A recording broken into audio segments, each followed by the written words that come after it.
Hey everyone, and welcome to Classic Crime Stories. Today we're diving into the murky world of World War II and the death of a notorious dictator, Benito Mussolini. Mussolini, the iron-fisted ruler of Italy, met his demise in 1945. But the official story of his capture and execution by partisans raises more questions than answers. Was it a straightforward act of justice, or something far more complex? Buckle up, history detectives, because we're about to crack open this cold case and see if we can uncover the truth behind Mussolini's death. Don't forget to hit that subscribe button and ring that notification bell to stay tuned for more chilling classic crime stories. The mist clung stubbornly to the foothills of the Italian Alps, shrouding the grand but crumbling Villa Belmonte in an eerie secrecy. Inside, on a rickety chaise longue, lay Benito Amilcare Andrea Mussolini, once the iron-fisted dictator of Italy, reduced to a frail shadow of his former self. His eyes, once blazing with ambition, were clouded and vacant. Mussolini's rise to power had been as dramatic as his fall. Born in 1883 to a fiery socialist father and a devoutly Catholic mother, Mussolini himself began as a fiery socialist, a firebrand journalist who railed against the establishment. But the winds of change were blowing. World War I ignited a spark within him, a perverse craving for national glory that put him at odds with his socialist comrades. He was expelled from the party for advocating Italy's entry into the war, a move that would forever alter the course of his life. Capitalizing on the post-war disillusionment and nationalistic fervor, Mussolini, with his hypnotic oratory and ruthless tactics, founded the National Fascist Party. It was a potent cocktail of extreme nationalism, authoritarianism, and violence. Black shirts, the party's paramilitary wing, sowed terror through the streets, crushing dissent with an iron fist. In 1922, in a theatrical display of force known as the March on Rome, Mussolini and his black shirts seized power, and the king, fearing a civil war, acquiesced. Mussolini, now Il Duce, the leader, became a dictator, consolidating power through propaganda, intimidation, and brutal suppression of any opposition. The once vibrant Italian democracy was strangled, replaced by a totalitarian state where Il Duce's word was law. The dream of a glorious Roman Empire reborn fueled Mussolini's actions. He invaded Ethiopia in a barbaric display of colonial ambition, used chemical weapons against civilians, and forged an alliance with the rising star of another fascist dictator, Adolf Hitler. However, Mussolini's dreams of grandeur were soon to unravel.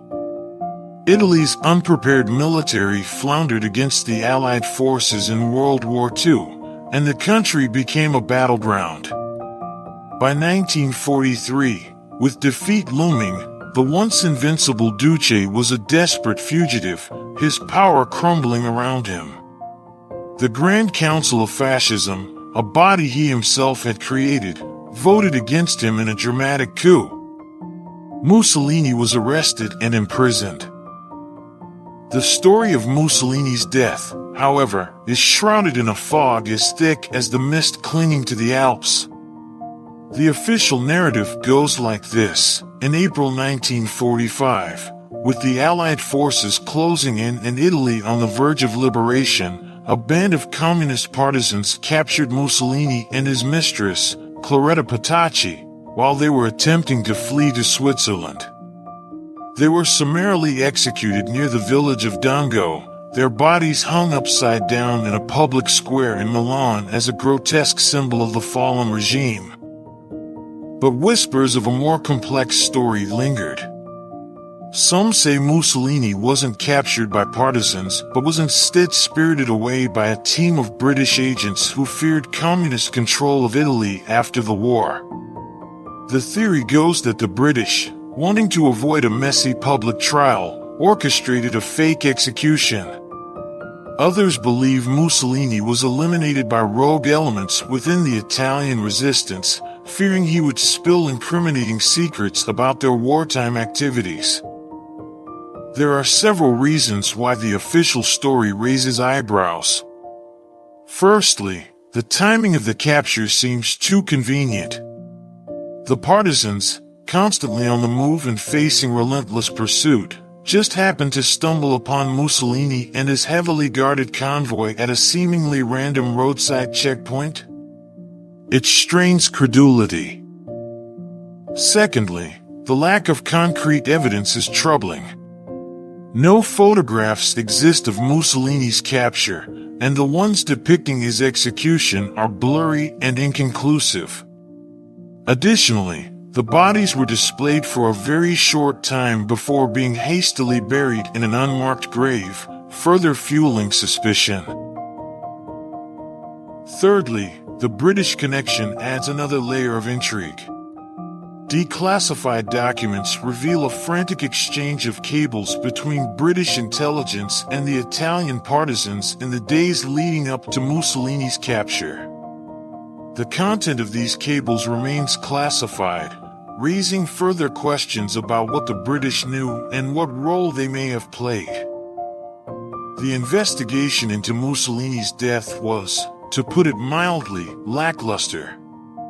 The communist partisans who claimed responsibility for the execution were never rigorously questioned.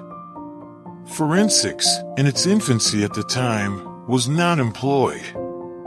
The convenient narrative of a straightforward partisan execution shut down further inquiries. Over the decades, the mystery has only deepened. Investigative journalists and historians have tirelessly chipped away at the official narrative, unearthing inconsistencies and raising new questions. The discovery of a skull fragment in Milan in 2012, allegedly Mussolini's, reignited the debate. However, DNA testing proved inconclusive. As the years roll on, the truth about Mussolini's death seems destined to remain elusive. Was it a straightforward execution by partisans, a carefully orchestrated British operation, or something else entirely? The answer hinges on unraveling the tangled web of events in those final, chaotic days of Mussolini's life.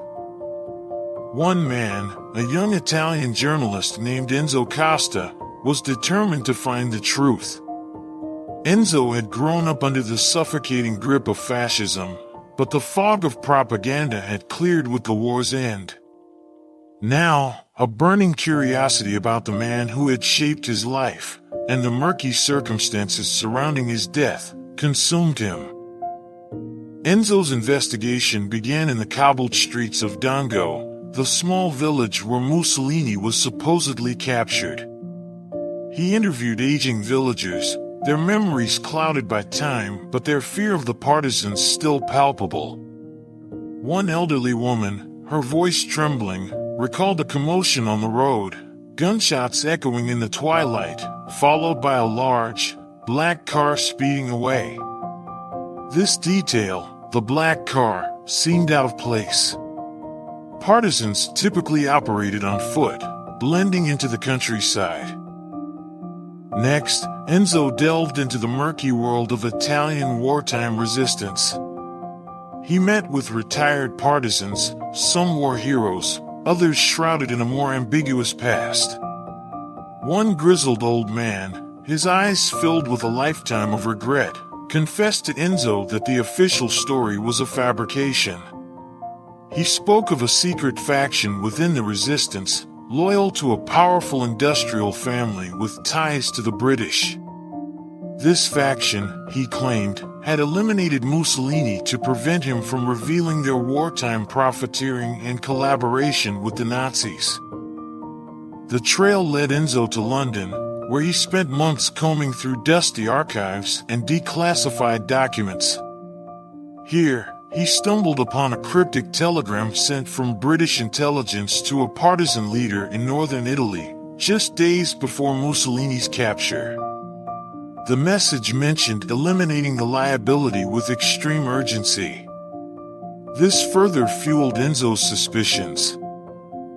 Back in Italy, a chance encounter with a retired MI6 agent provided a startling revelation. The agent, on his deathbed, confessed to his role in a covert operation to capture Mussolini. He spoke of a deal struck with the Italian resistance. The British would ensure a swift and quiet end for the dictator, while the resistance would be allowed to claim the credit and maintain their public image. This confession, however, lacked any concrete evidence to verify its authenticity. As Enzo delved deeper, the investigation became a dangerous game. Threats started arriving, veiled warnings to stop his digging. Someone, or some group, was desperate to keep the truth buried. But Enzo, fueled by a sense of justice and a yearning for historical clarity, pressed on. He finally managed to track down a long-lost diary belonging to a British officer involved in the operation. The diary entries, cryptic and self-serving, detailed the capture, the accidental shooting of Mussolini during a struggle, and the subsequent disposal of the body. This seemed like a crucial piece of the puzzle, but was it the whole picture? Enzo knew the diary alone wouldn't be enough. He needed physical evidence, something irrefutable. He spent months searching, following leads and dead ends, until a breakthrough arrived from an unexpected source. A local farmer, clearing his land, unearthed a metal briefcase near the supposed execution site. Inside, nestled amongst old documents, lay a small, tarnished silver cigarette case engraved with Mussolini's initials. Forensic analysis revealed traces of a rare British-made poison on the cigarette case, a poison undetectable at the time. This was the missing piece. Mussolini wasn't shot, he was poisoned. But who had access to such a rare poison, and why? The answer, finally, led Enzo to the powerful Italian industrial family mentioned by the old partisan. Their wartime collaboration with the Nazis and profiteering fueled the resistance faction's desire to silence Mussolini.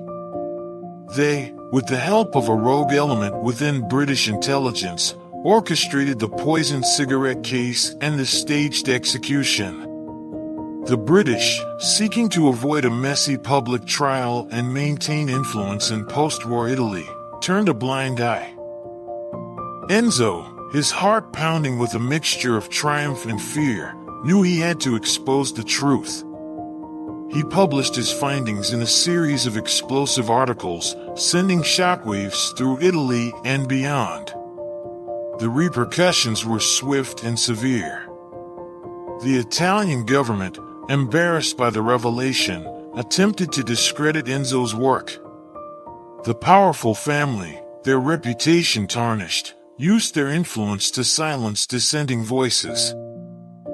Despite the backlash, Enzo's work sparked a national conversation.